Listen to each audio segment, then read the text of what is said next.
നമ്മളെ നമ്മുടെ ജീവിതത്തിലെ ഏറ്റവും സത്യസന്ധരായിട്ടിരിക്കുന്നത് ഏത് സ്ഥലത്തായിരിക്കണം എന്നറിയാമോ? നമ്മളെപ്പോഴും നമ്മൾ സത്യസന്ധരായിട്ട് അല്ലെങ്കിൽ നല്ല മനുഷ്യരായിട്ട് ജീവിക്കേണ്ടത് സമൂഹത്തിൽ കൂടെ നല്ല മനുഷ്യരായിട്ട് ജീവിക്കണം. എങ്കിലും കൂടുതലും നമ്മൾ ഇരിക്കേണ്ടത് നമ്മുടെ ഭാര്യയുടെയും മക്കളുടെയും അച്ഛൻ്റെയും അമ്മയുടെയും അടുത്തായിരിക്കണം. അവരോട് നമ്മൾ തെറ്റ് ചെയ്യാതിരിക്കുക. അവരുടെ അടുത്ത് നമ്മൾ മാന്യന്മാരും സത്യസന്ധരും ആണെങ്കിലുണ്ടല്ലോ, സമൂഹത്തിലും നമ്മൾ നല്ലതേ മാത്രമേ ചെയ്യുള്ളൂ. അല്ലാതെ സമൂഹത്തിൽ നമ്മൾ മാന്യന്മാരാന്നുള്ള മുഖപടം എടുത്ത് അണിഞ്ഞിട്ട് നമ്മൾ വീട്ടിൽ വളരെ മോശമായിട്ടുള്ള എത്രയോ ആൾക്കാരുണ്ടെന്നറിയാവും.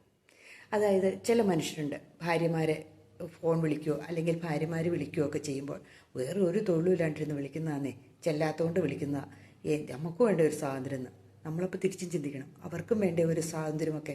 രാത്രി 10 മണി വരെ കാത്തിരുന്ന് നമുക്ക് ഭക്ഷണം വിളമ്പി തരുന്ന ഭാര്യയ്ക്കുമില്ലേ കുറച്ചൊക്കെ ഉത്തരവാദിത്തങ്ങൾ.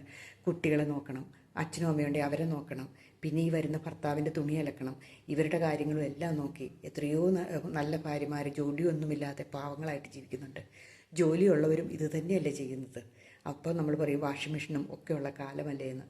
എങ്കിലും അവർക്കും വേണ്ട ഒരു ചെറിയ സ്വാതന്ത്ര്യമൊക്കെ ഇല്ലേ? അവർക്കില്ലേ അവരുടെ ഭർത്താവിൻ്റെ അല്ലെങ്കിൽ ഭാര്യയുടെ കൂടെ ഇരിക്കാനൊരാഗ്രഹമൊക്കെ. അപ്പോൾ നമ്മൾ എപ്പോഴും നന്നായിട്ടിരിക്കേണ്ടത് നമ്മുടെ മക്കളുടെ മുമ്പിലും നമ്മുടെ ഭാര്യയുടെ മുമ്പിലും ആയിരിക്കണം.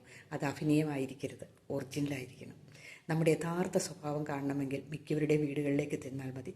അവരെന്താണ് കാണിക്കുന്നതെന്ന് നമുക്ക് മനസ്സിലാക്കാൻ പറ്റും. വീടുകളിൽ എന്താണോ പ്രവർത്തിക്കുന്നത് അതേ നമ്മൾ സമൂഹത്തിലും ചെയ്യുകയുള്ളൂ. വീടുകളിലും നമ്മുടെ ഭാര്യയോടും മക്കളോടും അച്ഛനോടും അമ്മയോടും സഹോദരങ്ങളോടും മോശമായി പെരുമാറുന്നവർ ഒരിക്കലും സമൂഹത്തിലും നല്ലതായിരിക്കില്ല.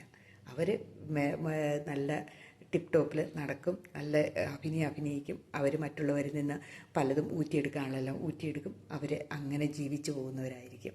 എന്നാൽ വീട്ടിൽ അവർ ഒരു സ്വൈര്യവും കൊടുക്കുന്നവരായിരിക്കില്ല. ചിന്തിച്ചു നോക്കി ശരിയാണോ എന്ന്.